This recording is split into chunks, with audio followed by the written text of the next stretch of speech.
Olá, esta é a terceira iniciativa, a terceira entrevista, peço desculpa, desta iniciativa do Blind Spot, em que estamos a entrevistar os candidatos dos partidos que concorrem às eleições europeias, para dar a conhecer as principais propostas de todos os partidos com e sem assento parlamentar para a Europa. Nestas entrevistas vamos falar das prioridades dos candidatos para a União Europeia, vamos abordar também alguns dos temas mais quentes e atuais, nomeadamente os que nós temos abordado no The Blind Spot. O meu nome é Maria Peixoto, sou jornalista do The Blind Spot e esta entrevista será conduzida por mim e pelo diretor do jornal, Nuno Machado. Hoje temos connosco a cabeça de lista do partido ADN, Joana Amaral Dias, que concorre a estas eleições europeias como independente. Olá, Joana, e obrigada Olá, desde já. Maria. Obrigada eu. Olá, Nuno. Tudo bem? Boa tarde a ambas. Boa tarde. Obrigado, Joana, pela tua presença. Obrigada eu pelo convite. Então, Nuno, se calhar começo eu aqui com uma pergunta. Ainda antes de começarmos a falar sobre as vossas propostas, gostava de fazer duas perguntas mais sobre ti especificamente. Muitas pessoas interrogam-se como é que é possível que tenhas passado por partidos identificados como extrema-esquerda e que estejas agora ainda como independente num partido bastante diferente. Ainda te revês nesse teu passado, nomeadamente no Bloco de Esquerda, ao lado de pessoas como o Francisco Louçã. Onde é que se situa a Joana Amaral Dias ideologicamente? Penso que estas são algumas das perguntas que eu ouço as pessoas fazerem sobre ti. Olha, Nuno, obrigada pela pergunta. Eu acho que é importante esclarecer, em primeiro lugar, que eu não passei por vários partidos. Eu fui deputada independente pelo Bloco de Esquerda e depois, daí em diante, eu estive em vários movimentos, alianças, muitas vezes alianças entre os partidos de esquerda e partidos de direita, como foi o caso do Agir, em 2015, que era uma aliança entre o PPT e o MAS. E, portanto, já desde essa altura eu achava que era importante era estabelecer pontes e defender valores e causas e não ideologias. Mas, portanto, não é verdade, não é? Há pessoas que foram militantes, eu só militei num único partido político e durante muito pouco tempo, porque, como eu estava a dizer, primeiro fui deputada independente pelo Bloco e só mais tarde é que militei durante meses apenas. E, portanto, isso não é verdade. Agora estive ligada a vários movimentos e participações. Agora, realmente, ao Nuno, aquilo que sempre me interessou na política e que me continua a interessar são valores, ideias, projetos e causas. As ideologias, eu acho que o século XX, com o comunismo, o fascismo, etc., já mostrou até à saciedade que realmente as ideologias servem mais para oprimir os povos, as populações, do que propriamente para as servir. Eu gosto muito da imagem daquele quadro do Rembrandt, que é a anatomia do Dr. Tulp, que é o início das anatomias que se faziam aos cadáveres. A medicina estava naquele momento a descobrir, de facto, o que eram as autópsias e todo esse processo, que realmente é muito importante, não apenas para descobrir as causas de morte, mas sobretudo para perceber o que é que são as patologias, que marcas deixam, etc. E nesse quadro é especialmente ilustrativo, uma boa metáfora daquilo que eu estou a falar, porque todos os colápios, todos os médicos, em vez de olharem para o cadáver que está deitado na maca, estão a olhar para o livro de medicina que está aos pés do corpo. E, portanto, ou seja, em vez de verem, de terem a experiência direta com o seu objeto de estudo, digamos assim, estão a olhar para um monte de teorias abstratas, provavelmente muitas delas erradas, porque a ciência faz-se de sucessivas descobertas da falsidade e de novas hipóteses, mas, sobretudo, não estão a olhar para aquilo que importa. E é assim que eu vejo as ideologias. As ideologias, muitas vezes, sobrepõem-se àquilo que é, de facto, os verdadeiros interesses, ansiedades e preocupações, legítimas preocupações das pessoas e não lhes responde, não é? E, portanto, não se trata aqui de me rever ou não me rever no meu passado, eu não tenho vergonha nenhuma do meu passado. Agora, realmente, no Bloco de Esquerda, quando eu comecei a participar em coisas do Bloco de Esquerda, nós lutávamos, em primeiro lugar, contra o globalismo. Eu já contei esta história e ela é verificável facilmente no Google. Em 2002, eu fui detida com o Francisco Louçã e com o Miguel Portas quando nos dirigíamos para uma manifestação contra o globalismo desenfreado. Nessa altura chamava-se Contra a Globalização e pelos movimentos de alter-globalização, e cujo mote era a liberdade está a passar por aqui. Ora bem, nessa altura fomos detidos porque queriam fechar temporariamente as fronteiras, essa manifestação gigante, como houve muitas no Brasil, em Porto Alegre, etc., era em Sevilha, e as autoridades foram particularmente agressivas. Ou seja, o que eu quero dizer é que, com esse exemplo, é que essa luta contra a globalização desenfreada, iníqua, que nos tem trazido, de facto, uma distribuição perversa de rendimentos, é exatamente a mesma que eu defendo hoje. Ou aquilo que também valeu grandes problemas com as autoridades em 2003, quando lutava contra a invasão do Iraque, é o mesmo que me traz hoje, defendendo a paz e a paz como única solução em caminho no conflito entre a Rússia e a Ucrânia. Portanto, eu acho que isso é que é a questão central que interessa às pessoas e não propriamente o partido ou a ideologia ou outra coisa qualquer desse género. Muito bem, Joana. Claro. Bem. Falando agora um bocado concretamente das propostas do ADN para as eleições europeias, perguntava-te quais são as prioridades do partido nestas eleições. Olha, Maria, em primeiro lugar, e acho que é a primeira prioridade, é a proposta primal do ADN, é a defesa da paz, a defesa intransigente da paz. Realmente, esta escalada bélica a que nós estamos a assistir, porque estão claramente a empurrar para a Terceira Grande Guerra Mundial, que será obviamente uma guerra total e final, porque nós estamos a falar do envolvimento de quatro potências nucleares, e portanto é algo realmente colossal. Não tem outra solução, não há outra saída possível, a não ser a negociação, o diálogo, a via diplomática. E aquilo que eu defendo e que o ADN propõe é, de facto, a constituição da Europa como um protagonista realmente credível, não neutro, mas credível, da paz e da diplomacia e da mesa de conversações. A Europa não tem que ser neutra, como eu estava a dizer, mas tem que ser aquele elemento que consegue trazer as duas partes à mesa para substituir as armas pela política, porque é o primado da política de que se fala. E realmente não nos podemos esquecer que a Europa está a fazer exatamente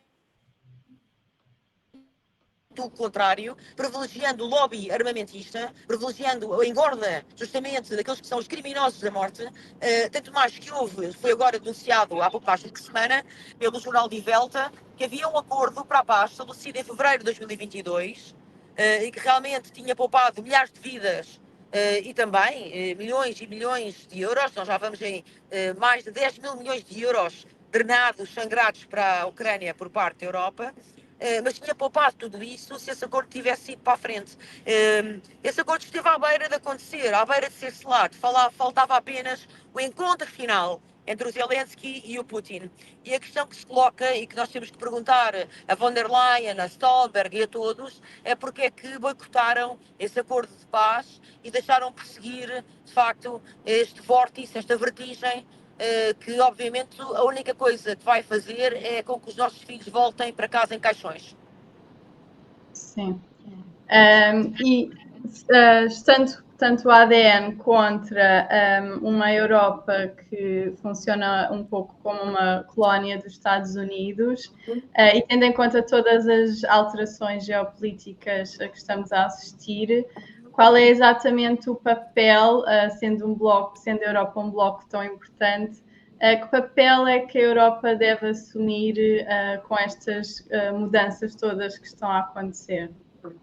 Olha, Como é Maria, que desculpa aqui um bocado pela turbulência, mas pronto, estou em trânsito e realmente agora o tempo na campanha é muito pouco e nós temos privilegiado muito o contacto com as populações e, enfim, então o tempo fica apertado, peço desculpa por isso.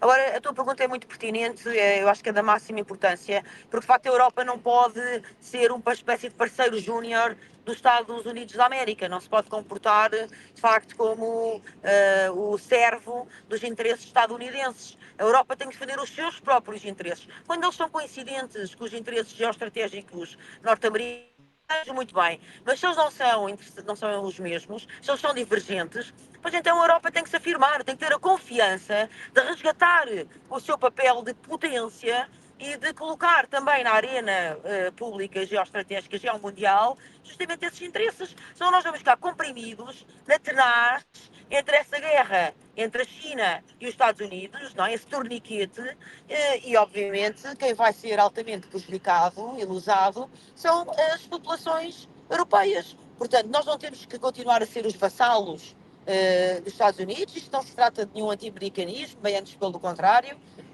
Eu própria tenho fortes ligações aos Estados Unidos, por via familiar, estudei lá, etc. Portanto, não tem nada a ver com isso. Mas tem a ver, sobretudo, com aquilo que é a preservação, obviamente, dos interesses e das necessidades dos europeus. E, portanto, realmente tem que haver aqui uma grande mudança em termos diplomáticos, caso contrário, enfim, a Europa deixará de ter o seu próprio caminho. Passamos agora para outro tema, embora as coisas estejam ligadas, e acho que é mais um caso. Nós, por coincidência, acabámos de publicar uma notícia sobre uma investigação, sobre uma notícia falsa que passou pela maioria da nossa imprensa, algo que infelizmente, já é algo habitual.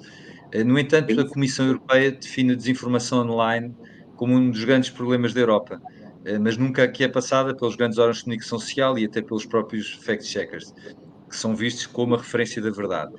O que é que pensas sobre as medidas que a Comissão Europeia está a tentar implementar com os pretextos da luta contra a desinformação e o discurso de ódio? Olha, Nuno, acho que são exatamente isso que acabaste de dizer. São pretextos. Não são, na verdade, boas intenções. São só uma espécie de lobo com pele de cordeiro. Portanto, convencem sempre as pessoas, como todos os sistemas totalitários fizeram. É sempre ao nosso bem, é sempre ao nosso bem. Mas, na verdade, estas elites não eleitas o que estão a fazer é perverter a democracia, ditando de cima para baixo aquilo que supostamente é para o nosso bem. Quando é o povo que tem que escolher, portanto tem que ser de baixo para cima, e é o povo que tem que mandar nos governos. Esta história da desinformação serve apenas para um controlo absoluto sobre os cidadãos. Não visa nenhuma melhoria do bem-estar geral, nem do bem comum. Ora bem, quando há notícias falsas ou boatos ou outra coisa qualquer, deve-se fazer aquilo que sempre se fez.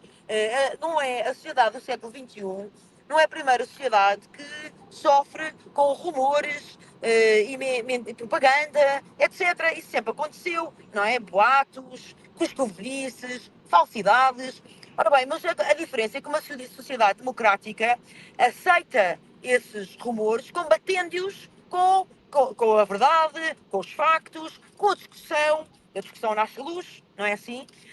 Com o contraditório. Uma sociedade totalitária que recorre a técnicas como a censura, o silenciamento, etc. Além disso, o escopo, o leque daquilo que é definido como malinformation é extremamente aberto e presta-se a tudo. Malinformation agora já é considerado pela União Europeia uma pessoa, por exemplo, dizer que existem dois sexos biológicos, feminino e masculino, cromossoma XX e XY, já é malinformation, porque embora seja um facto verdadeiro, pois eles ainda não conseguiram negar, um dado biológico pode ser considerado ofensivo para certas pessoas. Portanto, na verdade, infelizmente digo que isto faz apenas parte da senda e da verve totalitária e absolutista que está, neste momento, nos destinos da Europa, da qual faz parte a obrigatoriedade do reconhecimento facial, a introdução da identidade digital, o fim do dinheiro físico, ou seja, uma série de medidas que são contrárias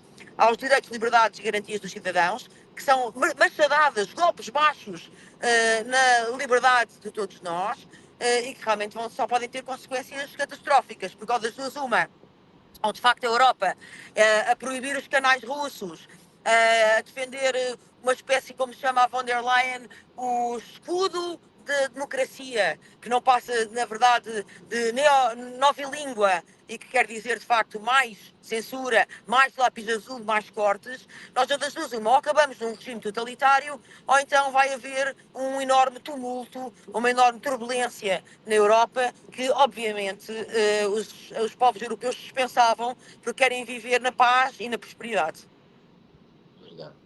Muito bem. Vocês também têm sido críticos da falta de democraticidade nas instituições europeias.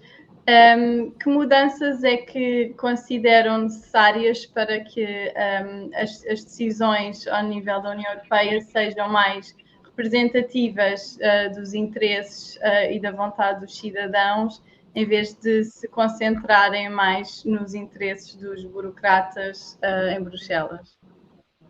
Pois é, que é mesmo isso, Maria, porque neste momento a Europa é um conjunto de milhares de lobistas e eurocratas. É assim que ela é governada, entre as tais elites não eleitas, eurocratas e lobistas, e não por pessoas que foram escolhidas pelo povo. Portanto, em sete instituições europeias, só uma, que é o Parlamento Europeu, é que realmente é eleita. Todas as outras são por nomeações e por escolhas. Isso é completamente absurdo, não é? Portanto, quando a Europa, por exemplo, fala de que deve haver suspensão de ajudas ou de fundos a países e Estados-membros que não cumpram a democracia, eu costumo brincar em casa ou entre amigos e dizer, bom, então a própria Europa tinha que fechar as portas, não é? Porque ela mesma não cumpre requisitos básicos para se considerar um Estado de Direito. Desde logo, o Parlamento Europeu tem que ser não apenas eleito, como tem que ter poder de iniciativa legislativa, coisa que não tem, não é? E, portanto, que não faz sentido nenhum, porque sendo ainda por cima a única que é eleita, tem que ser reforçados os seus poderes. Já têm vindo a ser, de facto, tornados mais consistentes, mas ainda temos um longo caminho a percorrer. E depois, obviamente, que a Comissão Europeia tem que ser eleita. A Comissão Europeia não pode ser escolhida em conclave pelo Conselho Europeu, como é aquilo que acontece neste momento, à porta fechada, cozinhada, numa maior opacidade, porque, obviamente, lobistas e eurocratas são processos opacos, não são processos onde haja prestação de contas, transparência, etc. São processos opacos. E, portanto, evidentemente que só uma eleição com a apresentação dos vários candidatos e uma eleição escolhida, sufragada pelo povo, é que é verdadeiramente transparente e verdadeiramente democrata. Então eu penso que pelo menos, estas duas alterações seriam fundamentais. Mas deixa-me deixar uma nota, se calhar, porventura, um pouco mais geral, com isto concluo, que eu acho que também é muito relevante, que é a Europa, na minha perspectiva, nesta candidatura e no entender do ADN, deve ser, de facto, uma união política intergovernamental e não federalista. Ou seja, a soberania de cada um dos países tem que ser respeitada e, aliás, mais do que respeitada, tem que ser resgatada. Esta coisa das diretivas europeias serem impostas, independentemente de se são boas ou se são más, se são no interesse ou não dos portugueses, ou dos franceses, ou dos alemães, tem que terminar. As diretivas europeias têm que ser adaptadas e muitas delas, se de facto vão mexer em direitos, liberdades e garantias dos cidadãos, têm que inclusivamente ser discutidas e votadas nos parlamentos nacionais. Muito bem. Passamos aqui então para outro tema. A conversa vai boa, ainda temos aqui mais alguns assuntos. O Blind Spot tem abordado a questão dos lobbies. Até tive a oportunidade de abordar isso contigo no teu podcast recentemente. E o ADN também fala sobre o tema do seu programa. No vosso entender, como é que se pode garantir uma maior transparência e assegurar que estes grupos de interesse não têm um poder desproporcionado nas políticas europeias em prejuízo das próprias populações? Qual é a tua opinião? Bom, sem dúvida que isto é um problema muito grave em relação à Europa e que depois, obviamente, contamina toda a estrutura europeia e todos os países. Não é? Então, nós temos milhares de lobistas, milhares de pessoas cuja única função na Europa é justamente tentar empurrar uma agenda e legislar no sentido que lhes convém. É evidente que o resultado disto só pode ser catastrófico. E, portanto, nós temos, como se costuma dizer, a brincar também, mas que é verdade, se até de uma ata, de uma reunião de condomínio, nós temos que ter uma ata, é evidente que nós temos que ter um escrutínio total e muito apertado de todas as reuniões lobistas que acontecem e todos os resultados, etc. Porque sem isso, evidentemente, digamos que isso é o patamar mínimo, é os mínimos olímpicos. Mas outra coisa, Nuno, que nós inclusivamente tivemos nessa ocasião a qual tu aludiste, tivemos a oportunidade de conversar um bocadinho os dois, é que há muitas organizações não governamentais, muitas ONGs, muitas ONGs que estão de facto pesadas de conflitos de interesses, não é? E que são, na verdade, financiadas por ditos filantropos e por um suposto mecenato, mas que na verdade são outro tipo de lobbies encapotados, não é? São outro lobo com pele de cordeiro. Não é? Portanto, nós aqui também temos que realmente começar a ter um outro escrutínio e estes financiadores, estes patrocinadores destas ONGs têm que ser identificados e provavelmente perante certos conflitos de interesses, há muitas dessas instituições não podem ter poder, não podem ter ação, não podem ter a via verde e a passadeira vermelha que têm tido, não é? Portanto, realmente, se nós temos centenas de organizações não governamentais a trabalhar supostamente para um tal bem comum, mas na verdade são prejudiciais a esse mesmo bem comum, eu acho que não há dúvidas que se nós agora perguntássemos à maioria dos europeus o que é que achava, acho que eles até seriam mais radicais e diriam termine-se de imediato com essas ONGs. Portanto, realmente nós temos que ir ao centro deste problema sem medos e sem receios, falando dos George Soros, das Rockefellers e todos esses grandes grupos que abocanharam o poder na Europa, porque na verdade um dos problemas estruturais da Europa, o tal que ele já lutava em 2022, em 2002, perdão, é que se deixou bocanhar por uma espécie de um capitalismo BlackRock que realmente não serve a ninguém, a não ser aos próprios, e faz com que enquanto 4 crianças neste momento na Europa passe fome, e que muitos trabalhadores europeus, e cada vez mais, não lhes chega o segundo salário, o segundo, para pagar as suas contas. Muito bem. Queríamos abordar também outro tema muito atual, que é o da imigração. É um assunto que muitas vezes se polariza bastante entre uma facção que defende que a Europa deve receber tantos imigrantes quanto possível, e um outro lado que defende maiores restrições, às vezes. Muitas vezes esses grupos são apelidados de extrema-direita, ou que seja, mesmo que haja uma certa heterogeneidade, portanto, há quem de facto defenda uma imigração muito reduzida, restrições muito apertadas, mas há pessoas que apenas por defenderem algum maior controle já são muitas vezes caracterizados de forma mais negativa. Como é que o ADN se posiciona neste assunto, neste respeito? Maria, eu acho que a tua pergunta já encerra uma parte da resposta, que é de facto este tema está ultra polarizado e parece que todos nós de repente temos que ser a favor ou contra a imigração e que qualquer pensamento mais elaborado ou mais crítico tem que ser banido. E portanto, na verdade, a nossa posição é que nós não somos nem a favor nem contra. Em primeiro lugar, a imigração tem que servir a sociedade receptora. A imigração tem que ser não só benquista, mas também favorável aos países de acolhimento, como é evidente, não é? Se nós vamos deixar entrar no nosso país e na nossa casa pessoas indesejáveis, vamos pôr assim por absurdo e num extremo, que a maior parte das pessoas não são isso, naturalmente, mas vamos pôr um extremo. Imaginem, assassinos, ou delinquentes, ou terroristas, isso não convém, obviamente, à sociedade receptora, a Portugal, neste caso, mas também se vamos deixar entrar toda a gente, se calhar também não convém aos portugueses. Os nossos salários, por exemplo, a política salarial, o salário real, é profundamente impactado pelo fluxo migratório e a qualidade desse fluxo. Se esse fluxo, por exemplo, for com os tais blue cards que agora se fala, de trabalhadores qualificados, é uma coisa, vai impactar de uma certa forma.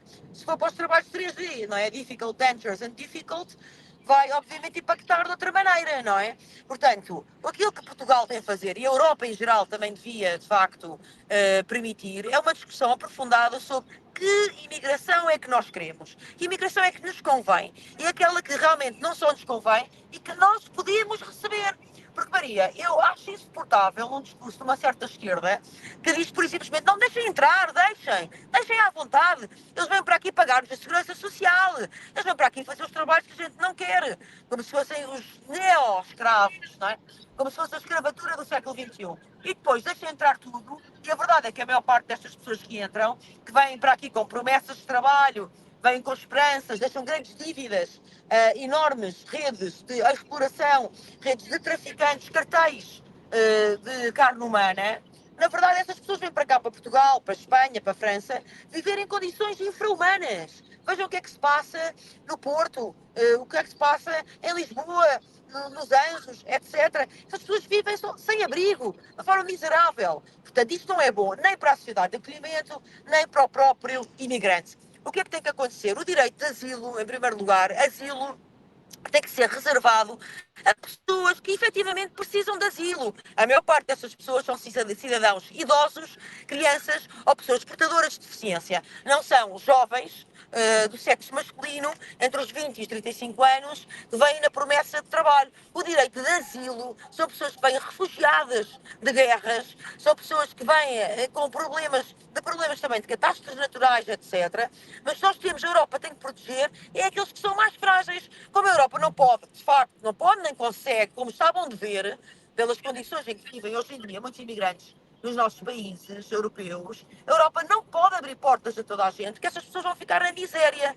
Vamos ficar mal nós e vão ficar mal eles. Portanto, tem que haver, de facto, uma seleção. A Europa, seguindo o melhor da sua tradição humanista, tem que, de facto, ser solidária, mas ser solidária com aqueles que mais precisam, efetivamente, que são então os idosos, as mulheres grávidas, as crianças, os portadores de deficiências. Quanto à imigração laboral, que eu acho que é isso, a maior parte das discussões anda à volta disso, nós temos que, em primeiro lugar, Maria, combater as redes de tráfico, porque tem saído nas notícias e nunca é discutido que há os tais filantropos, como o dito Jorge Soros, que financia, patrocina esses barcos cheios de imigrantes para eles chegarem às costas europeias. Ora bem, essas redes de tráfico que se enchem de dinheiro ou que então têm outros objetivos obscuros, não faço a menor ideia quais é que serão, de encher barcos de imigrantes e despejá-los, não é? Derramá-los na praia como se fossem gado ou mercadoria, não sei que objetivos obscuros é que podem presidir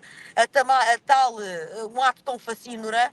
Não faço a menor ideia, nem vou especular, nem vou divagar sobre isso, mas aquilo que me interessa é que isso seja efetivamente controlado, porque a maior parte destes imigrantes, ao contrário da visão romântica e um bocadinho, sei lá, um bocadinho caindo em toleimas, insiste, não vem num barquinho de nós, a atravessar mares e mares onde se morre facilmente de hipotermia ou com qualquer onda, etc, etc. Não, vem de facto em redes de tráfico organizadas e que são ilegais e que a Europa tem que gastar dinheiro e recursos efetivos a combatê-las e não a aplaudir, de facto, quem enche esses navios de mão de obra barata para desregular completamente os nossos mercados. Portanto, concluindo, Maria, a nossa posição sobre a imigração é uma posição de avaliar primeiro, através de cotas de imigração, política de reunificação familiar, etc., aquilo que convém à sociedade portuguesa e, em segundo lugar, combater nas fronteiras fora, nas fronteiras dos países terceiros,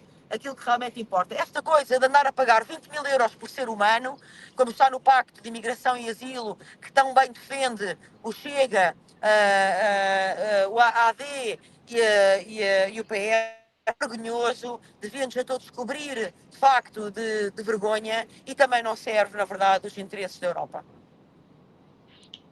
Maria, se me permitires, tu tinhas mais alguma follow-up em relação a isto? Não, em relação a esta questão, não. Se me permitires, eu fechava só aqui com uma última questão, Sim. que eu penso que ainda temos tempo. Um tema que começou finalmente a ser abordado nos últimos tempos, não é? Passado vários meses, até por outros candidatos, tive essa surpresa nos últimos debates que assisti, foi da negociação oculta das vacinas Pfizer entre von der Leyen e o CEO da Pfizer. O ADN tem alguma ação pensada em relação a este caso? Bom, o ADN, a nossa candidatura, tem estado na linha da frente em relação a esta questão, não é? Já fez uma queixa judicial e continuará na batalha, porque, aliás, repara, Nuno, vamos calhar dar um passo atrás para quem não segue tudo isto, que é o seguinte, na verdade, este contrato, falávamos há bocadinho de lobbyistas e de falta de transparência, este contrato na ordem de 35 milhões de euros, que é um dos maiores contratos, se não o maior, porventura o maior, alguma vez negociado pela União Europeia, foi, de facto, transacionado por SMS, à porta fechada, lá está, sem atas, sem qualquer registro, entre von der Leyen e o CEO da Pfizer, o Albert Bourla. Isto é completamente impensável. Isto não tem qualquer cabimento, não é? Nós temos que, obviamente, pugnar pela transparência e pela lisura destes processos, ainda mais num contrato deste volume e ainda mais num tema tão sensível como inoculações experimentais, portanto, num tema de saúde. Portanto, isto está tudo Joana, errado. deixa-me só dar mais uma chega, não percas o raciocínio.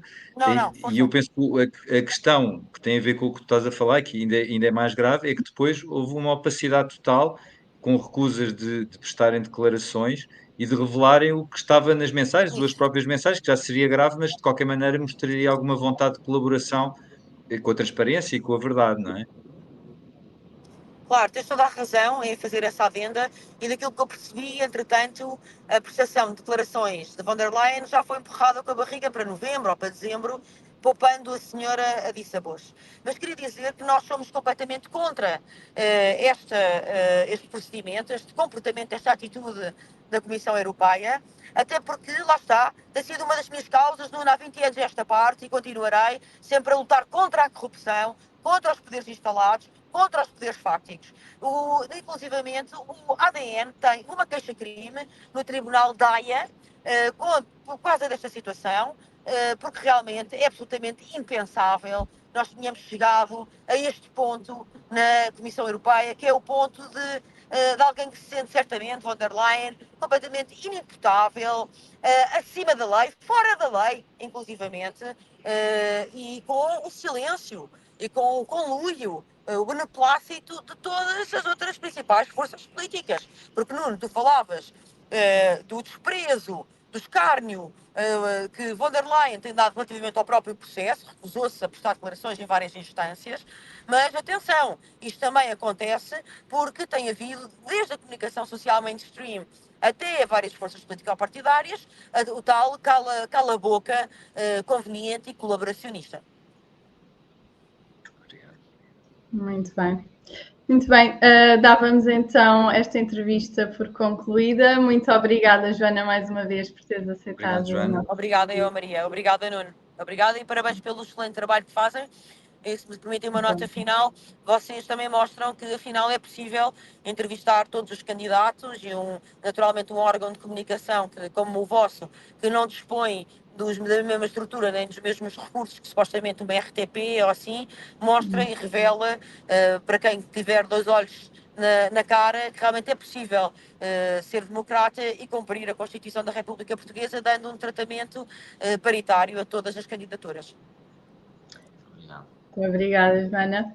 Obrigada, aos nossos espectadores, podem seguir-nos nas redes sociais e acompanhar-nos no nosso site do blindspot.pt. E é tudo. Muito obrigada a todos. Obrigada. Obrigado.